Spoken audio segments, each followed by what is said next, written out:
Last video, we started in on the 12 questions you should ask managed services providers before you buy. We got through the first 3. Let's jump into questions 4, 5, and 6. I'm Ian from Adaptive. Question 4. Ask them to provide recent, relevant references. I remember what it was like when we were a small company. We had to make big claims to compete with our bigger, more organized competitors.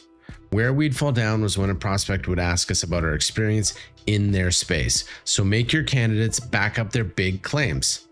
Ask for recent client references from similar sized businesses, but don't make the mistake of thinking that all references have to be the exact same vertical. There isn't actually as much difference between the IT for an architecture firm and a graphic designer as you might think. You may find some of their most telling references though on Google. Hit up the Maps search and take a look at their company profile. Have their clients gone out of their way to say good things about them or not?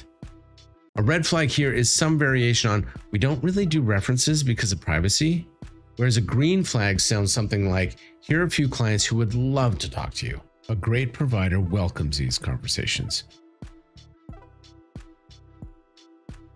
Question 5.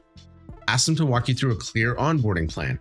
I think we'd all agree that the worst time to figure out the company you've chosen is disorganized is after you sign the contract. So what happens in week 1?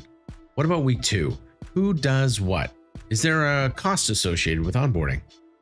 Clear plan here shows experience. Improvising shows inexperience. A red flag here is some variation on we'll figure it out as we go, whereas a green flag sounds something like here's our onboarding checklist and timeline. Confidence on day 1 starts with a structured handoff. Question 6. Do they get enough information about your systems and security before quoting you? If they quote you without asking questions, run. Going back to the idea of partner versus vendor, a real partner wants to know your systems before prescribing solutions.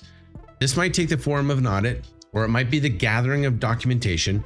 At the very least, some in-depth questions about the nature of your setup. It's about tailoring support, not selling a pre-baked package. A red flag here is all of our clients get the same setup.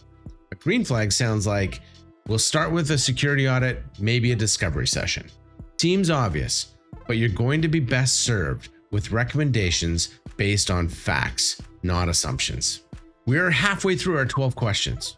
We'll pick up with 7, 8, and 9 in the next video. Thanks for watching to the end. It really helps us get the message out. In this ever-changing IT landscape, be adaptive. See you next time.